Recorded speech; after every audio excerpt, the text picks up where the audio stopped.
Hello friends, आज हम review करेंगे लास्ट वीक के 5 ब्रेकआउट स्टॉक्स का ऑन एन एक्सेल शीट। आपके सामने एक्सेल शीट है उन 5 स्टॉक्स की। इसमें एंट्री प्राइस जो मैंने कंसीडर किए हैं वो मंडे मॉर्निंग के ओपनिंग प्राइसेस हैं। और आज का जो हमारा पूरा एनालिसिस होगा और लर्निंग पॉइंट्स होंगे वो एंटायरली हम शिफ्ट करेंगे टेक्निकल एनालिसिस से मनी मैनेजमेंट और ट्रेडिंग साइकोलॉजी पे। टेक्निकल एनालिसिस के साथ साथ मनी मैनेजमेंट और ट्रेडिंग साइकोलॉजी एक बहुत बड़ा फैक्टर प्ले करते हैं आपके प्रॉफिटेबल और नॉट प्रॉफिटेबल होने में। ये एक मेजर रोल प्ले करेंगे कि आप प्रॉफिट जनरेट कर पा रहे हो कंसिस्टेंटली मार्केट से या नहीं। सो मनी मैनेजमेंट को पहले हम डिस्कस करेंगे। मनी मैनेजमेंट में जो एक पॉइंट आज हम डिस्कस करेंगे वो है इक्वल डिस्ट्रीब्यूशन ऑफ कैपिटल। जैसे कि आप देख रहे हो कि मैंने 5 स्टॉक्स जो सिलेक्ट किए थे, उनको जो मैंने कैपिटल एलोकेट किया है यहाँ पे, दिस वन वो इक्वल किया है। मतलब कि अब स्टॉक वाइज़ थोड़ा-सा वेरी करेगा उनमें, लेकिन आई हैव ट्राइड कि उनको इक्वल कैपिटल एलोकेट करूँ out of my total capital. ये क्यों ज़रूरी है? Because we are banking on 5 stocks. इनमें से कौन-सा चढ़ेगा और कौन-सा वापस हमारा स्टॉप लॉस हिट करेगा, ये हमारे लिए प्रेडिक्ट करना आसान नहीं है। हम प्रोबेबिलिटीज़ के साथ जा रहे हैं, तो हमें अभी पता नहीं है कि एस्ट्रल चढ़ेगा, गुजरात गैस चढ़ेगा, कॉनकोर चढ़ेगा, एसबीए चढ़ेगा या जीएसपीएल चढ़ेगा। So we have to give each and every one of them equal opportunity. So इसलिए distribution of capital equally distribute करना इसमें इम्पोर्टेंट है।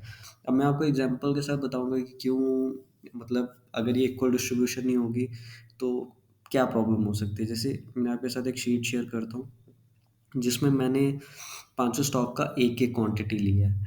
तो जैसे आप देख रहे हो कि एस्ट्रल का एस्ट्रल का 20, और हम इसमें प्रिज्यूम करते हैं कि आज की डेट से मेरे एंट्री पॉइंट्स और आज ट्यूसडे के जो क्लोजिंग प्राइसेस हैं उसके हिसाब से मुझे कितना प्रॉफिट एंड लॉस हुआ होगा अगर मैं इन सबको अनइक्वली डिस्ट्रीब्यूट करूँ। नंबर ऑफ क्वांटिटीज इनकी हम सेम रखेंगे। एस्ट्रल का मैंने एक शेयर लिया है, एंट्री पॉइंट है मेरा 2581, इसमें मेरा स्टॉप लॉस हिट कर चुका है और मैं एग्जिट मार चुका हूँ इसमें। और एक शेयर के हिसाब से मेरा प्रॉफिट एंड लॉस इसमें हुआ -81 रुपीज़। गुजरात गैस 512 का एंट्री पॉइंट है, अभी 516.75 चल रहा होगा, तो 4.75 का मेरा प्रॉफिट है। कॉनकॉर में 754 की एंट्री है और अभी राउंड अबाउट ये 770 का चल रहा है, तो इसमें 16 रुपीज़ का प्रॉफिट है अगर मैंने एक शेयर लिया हो। एस बी आई का 554 का कैपिटल है, 554 का मेरा एंट्री प्राइस है और अभी शायद ये 558 के राउंड अबाउट ट्रेड करा, तो मेरा प्रॉफिट एंड लॉस जो नोशनल है 4 रुपये है। जी एस पी एल 256 की मेरी एंट्री है और अभी ये शायद से 254 या 253 रुपीज़ का चल रहा है और इसमें मेरा लॉस है -2.1। So total capital in 500 shares में अकॉर्डिंगली आता है 4657 अगर मैं एक एक शेयर की क्वांटिटी कंसीडर करूँ। तो जो अभी नेट मेरा प्रॉफिट एंड लॉस उस हिसाब से आ रहा है आज की डेट का -58 रुपीज़.35, और परसेंटेज वाइज अगर हम देखेंगे -1.20%। और अगर उसी को मैं कंपेयर करूँ इक्वल डिस्ट्रीब्यूशन ऑफ कैपिटल के साथ, तो यहाँ पे आप देख सकते हो कि मेरा एस्ट्रल 2500 कैपिटल एलोकेट किया, तो मेरा प्रॉफिट एक ही शेयर मेरे पास आएगा, तो प्रॉफिट है मेरा लॉस है मेरा -81। ये बुक कर चुका हूँ मैं क्योंकि ये उस लेवल पे आ चुका था, तो मैंने इसको एग्जिट कर दिया। वो गुजरात गैस में मेरे को 25 रुपये का प्रॉफिट है, 5 शेयर मेरे पास है। कॉनकॉर में 4 शेयर मेरे पास है, 64 का प्रॉफिट है। एस बी आई में 5 शेयर मेरे पास है, 20 रुपये का प्रॉफिट है। और जी एस पी एल -30 है, मेरा स्टॉप लॉस अभी हिट नहीं हुआ। और कैपिटल टोटल डिप्लॉयड है इसमें 13,406 रुपीज़ का। और टोटल प्रॉफिट एंड लॉस अगर आप कैलकुलेट करोगे तो -2 रुपीज़ का, जो percentage wise 0.02 something like that आएगा। तो ये आप देख सकते हो कि अगर कैपिटल इक्वली डिस्ट्रीब्यूट हुआ तो वो कैसे ही रिस्क आपके इवनली डिस्ट्रीब्यूट कर देगा। तो अगर कैपिटल इक्वली डिस्ट्रीब्यूट नहीं होगा तो ये स्ट्रैटेजी आप अपने में ही एक बायसनेस ले आएगी किसी एक स्टॉक के प्रति। तो जो भी आप 5 सैंपल साइज़ आप बड़ा करो, डाइवर्सिफिकेशन करो, तो उसका आप फ़ायदा नहीं उठा पाओगे। सपोज़ आपका एक शेयर, एक और एग्ज़ाम्पल मैं आपको दिखाता हूँ एक्सेल शीट्स पे। सपोज़ आपके सारे स्टॉक्स में स्टॉप लॉस हिट हो चुके हैं और आपका एक स्टॉक है जो चढ़ रहा है। तो अगर आपका क्वांटिटी, एक एग्जांपल मैं लूँगा इक्वल डिस्ट्रीब्यूशन ऑफ कैपिटल वाली, और एक एग्जांपल मैं लूँगा जिसमें हम क्वांटिटी सेम रखेंगे, कैपिटल अनइवनली डिस्ट्रीब्यूटेड होगा। तो पहले जैसे आप देख सकते हो मैंने इसमें एंट्री पॉइंट्स लिखा है, स्टॉप लॉस लिखा है, डिफरेंस लिखा है, ये जो कॉलम है ये डिफरेंस है। एंट्री पॉइंट्स और स्टॉप लॉस का 81 का डिफरेंस है, यहाँ पे 12 का, यहाँ पे 4 का। सो इस एग्जांपल में हम प्रिज्यूम करें हमारा एस्ट्रल, गुजरात कॉनकर और एसबीआई में स्टॉप लॉस हिट हो चुका है। तो फर्स्ट वाली एग्जांपल है जिसमें क्वांटिटीज हम ले रहे हैं विद इक्वल कैपिटल एलोकेशन। तो इसमें अगर आप देखोगे तो मुझे इसमें एस्ट्रल में मेरा -81 का स्टॉप लॉस हिट हुआ है, गुजरात में -60 का स्टॉप लॉस हिट हुआ है, कॉनकॉर में -16 का स्टॉप लॉस हिट होगा, एसबीआई में अगर स्टॉप लॉस हिट होगा तो -20 का मेरे को लॉस होगा। तो टोटल लॉस जो होगा विद इक्वल कैपिटल डिस्ट्रीब्यूशन वो होगा -177। वही अगर क्वांटिटी सेम और इन अनइक्वल कैपिटल डिस्ट्रीब्यूशन के हिसाब से आप चेक करोगे तो -101 का मेरे को स्टॉप लॉस अगर चारों में हिट हुए तो -101 का मेरे को लॉस होगा। और हम प्रिज्यूम करते हैं कि जीएसपीएल एक ऐसा स्टॉक है जिसमें हमारा स्टॉप लॉस हिट नहीं करा, और हम इसमें कैलकुलेशन करते हैं कि अगर हमें ब्रेक इवन पे आना है इस एग्जांपल में जहाँ पे हमारा कैपिटल इक्वली डिस्ट्रीब्यूटेड है। तो मुझे इस एग्जांपल में अगर मुझे ब्रेक इवन पे आना है ताकि मेरे को स्टॉक मतलब मैं कोई लॉस ना, नो प्रॉफिट नो लॉस वाली इक्वेशंस पे आऊँ, तो मेरे पास इस एग्जांपल में जीएसपीएल के 10 शेयर होंगे। तो 10 शेयर के हिसाब से मुझे 180 का लॉस कवर करना है। तो इस केस में जीएसपीएल को 18 रुपये का एक रन दिखाना पड़ेगा। अगर 256 का, तो ये 274 का अगर होगा तो मेरे लिए मतलब मैं ब्रेक इवन पे आ जाऊंगा। While on the other side अगर क्वांटिटीज इक्वल है और कैपिटल अनइक्वली डिस्ट्रीब्यूटेड है तो जीएसपीएल को एक शेयर मेरे पास है और इसको 101 रुपये का रन दिखाना पड़ेगा। मतलब अगर ये आज 256 का मेरा एंट्री पॉइंट है तो 357 तक इसको बुल रन दिखाना पड़ेगा, तो मैं जाके ब्रेक इवन पे आ पाऊंगा। तो इससे आप क्लियरली देख सकते हो कि मुझे विद अनइवन कैपिटल एलोकेशन अगर होगी तो मेरे लिए जो है मेरा ब्रेक इवन पे आना ज़्यादा टफ है, क्योंकि मुझे पता नहीं, क्या पता मैं ज़्यादा प्रॉफिट भी बना लूँ, लेकिन वो मैटर हो गया चांसेस का, मतलब वो लक पे आ गया। और ट्रेडिंग में अगर आप ट्रेडिंग में आ रहे हो तो आप उसको लक पे कम रखोगे, मतलब आप मनी मैनेजमेंट इस तरह से रखोगे कि आपके फेवर में प्रोबेबिलिटी ज़्यादा आएंगी।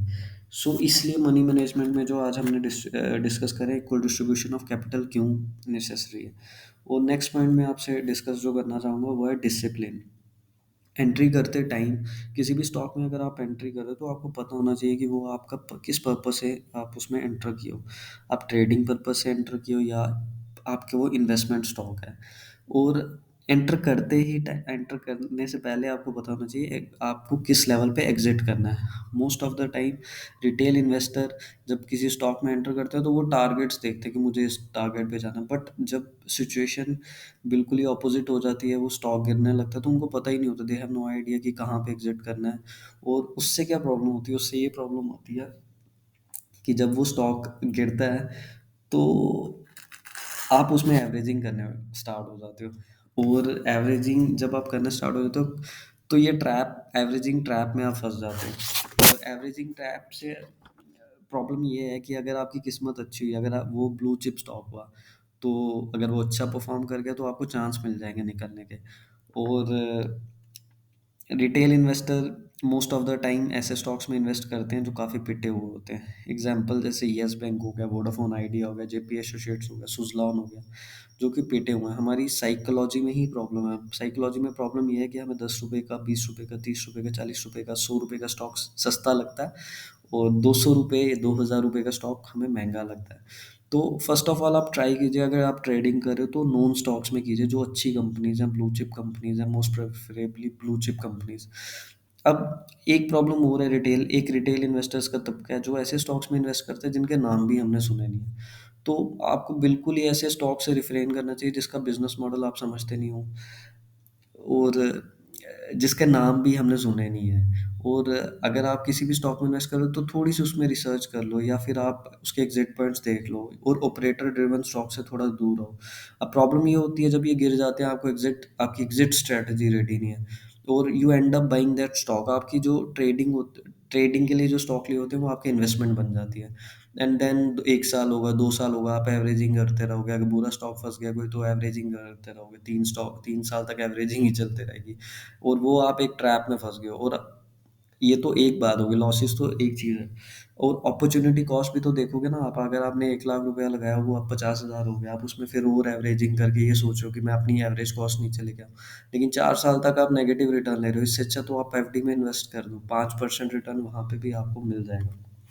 तो मेरी सजेशन ये है कि एक तो आप कोई भी स्टॉक ले रहे हो तो उसमें पहले क्लैरिटी लेके आओ कि आपकी वो ट्रेडिंग पिक है या इन्वेस्टमेंट पिक है। अगर ट्रेडिंग पिक है तो आपके स्टॉप लॉसेस उसमें डिफाइंड होने चाहिए कि स्टॉप लॉस इस लेवल, अगर इस लेवल तक में आया, ये आता है तो आप उसमें एग्जिट करोगे।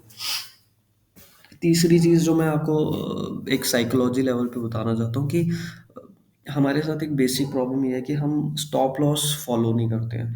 मतलब हमें एक स्टॉक लेना है तो हमें उसमें पहली ही ट्रेड, जो हमने पहली ही ट्रेडिंग बेट लिया है, हमें उसमें सक्सेसफुल होना है। ऐसा बिल्कुल भी नहीं होगा। आपको ट्रेडिंग में प्रॉफिटेबल होने के लिए आपको, अगर आप 4 ट्रेड लोगे तो आप उसमें से 2 ट्रेड भी अगर आपके आपके हिसाब से चल जाए तो इट्स अ वेरी मतलब बिग अचीवमेंट, जो कि बड़ा टफ होता है। मैंने ऐसे-ऐसे लोग भी देखे हैं जो 10 में से 3 ट्रेड जिनके उनके व्यू के हिसाब से चलते हैं, लेकिन they still make money out of it. वो क्या, वो आपको ट्रेडिंग का वो एक स्टाइल सीखना है। उस स्टाइल में क्या है कि आपको स्टॉप लॉस जो है, स्टॉप लॉस को ऐसे मतलब थोड़ा-सा आपको अलग तरीके से देखना पड़ेगा। स्टॉप लॉस, जैसे आप कोई बिज़नेस कर रहे हो, तो एक बिज़नेस का एक्सपेंस होता है, जो भी उनका हर एक बिज़नेस के अलग एक्सपेंस है। तो ट्रेडिंग में स्टॉप लॉस एक एक्सपेंस है।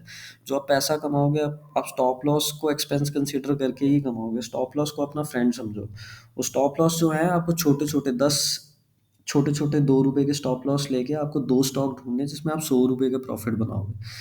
ट्रेडिंग ऐसे ही की जाती है। जब मैं as a retail investor trade करता था तो मैंने इनिशियली बहुत बड़े-बड़े लॉसेस भी बेयर किए हैं। कुछ इसलिए किए क्योंकि मैंने स्टॉक्स लिए थे ट्रेडिंग समझ के, ट्रेडिंग बेट समझ के, और फिर वो गिरे और मैं एवरेज करता रहा। और कुछ इस वजह से कि अ, एक तो ये कि एवरेज एवरेज करते रहे, दूसरा ये कि क्लैरिटी नहीं थी हमें कि क्या स्टॉक किस लिए आए हैं, ट्रेडिंग है या इन्वेस्टमेंट है, किसी ने बोला तो ले लिया। और स्टॉप लॉस, अपने लॉसेस को बुक करने में बहुत ही मतलब मेंटली हमारे लिए चैलेंजिंग होता था कि हम वेट करते थे कि लॉस इतना बुक नहीं करना। और सून आफ्टर 3 4 5 ईयर्स मैंने रियलाइज़ करा कि 3 4 साल से मैं स्टॉक में फंसा हूँ और मैंने इतना पैसा इसमें गंवा दिया, जबकि there are other stocks also जो अच्छा कर गए। मतलब वो, अगर मैं इसमें लॉस बुक करके उनमें भी इन्वेस्ट किया होता, तो मैं तब भी 3 4 फोल्ड मनी बना चुका होता। तो एक तो आपको स्टॉप लॉसेस को रिलीजियसली फॉलो करना पड़ेगा अगर आपको ट्रेडिंग में सक्सेसफुल होना है। आपको छोटे-छोटे लॉसेस लेके एक बड़ा प्रॉफ़िट बनाना सीखना पड़ेगा। तो आज जो हमने डिस्कस किया वो 3 पॉइंट्स डिस्कस किए हैं। मैं रिवाइंड करता हूँ। मनी मैनेजमेंट में हमने किया है इक्वल डिस्ट्रीब्यूशन ऑफ कैपिटल। दूसरा, एक डिसिप्लिन पे हमने बात करी है कि आपको एक स्ट्रिक्ट डिसिप्लिन फॉलो करना पड़ेगा और आपको एक मतलब एक प्रॉपर विजन लेके आना पड़ेगा। आप किस लिए आए हो, ट्रेडिंग के लिए आए हो, इन्वेस्टमेंट के लिए? अगर ट्रेडिंग के लिए आपको स्ट्रिक्टली वो फॉलो करना है, आपके स्टॉप लॉसेज आए तो आपको एग्जिट करना है। और स्टॉप लॉस को थोड़ा देखने का नज़रिया आपको बदलना है, उसको एज ए फ्रेंड देखना, उसको ऐसे नहीं देखना कि हाँ, most of the people we don't accept defeat, कि हम एक्सेप्ट ही नहीं कर पाते कि हमारा विजन गलत हो गया। अगर आपका विजन गलत हो गया तो कम लॉस में आप निकल जाओ ना। ये मार्केट की डायरेक्शन आप कभी, अगर इतनी इजीली होती प्रेडिक्ट करना, तो हम रोज़ ही पैसे कमाते। It's tough. इसीलिए हम स्टॉप लॉसेस लगाते हैं, क्योंकि हमें पता है कि हम सोच कुछ हो रही है, ये मार्केट हमें हमेशा सरप्राइज करती रहेगी। बट जिस दिन हमें सरप्राइज किया, उस दिन हमें लॉसेस नहीं करने हैं। और जिस दिन हमारे विजन के हिसाब से जा रहा है, हमारा व्यू सही हो रहा है, उस दिन हमें प्रॉफिट ज़्यादा करने हैं। तो ये कुछ चीज़ें आप दिमाग में रखो और आप ट्राई करो कि ये पॉइंट्स को दिमाग में रख के ट्रेडिंग करने का। आई एम श्योर कि आपको आपके जो लॉसेस हैं वो प्रॉफिट में बदलेंगे। इसी के साथ मैं आज का जो ये लेक्चर है रैप करता हूँ। Thank you. Good night.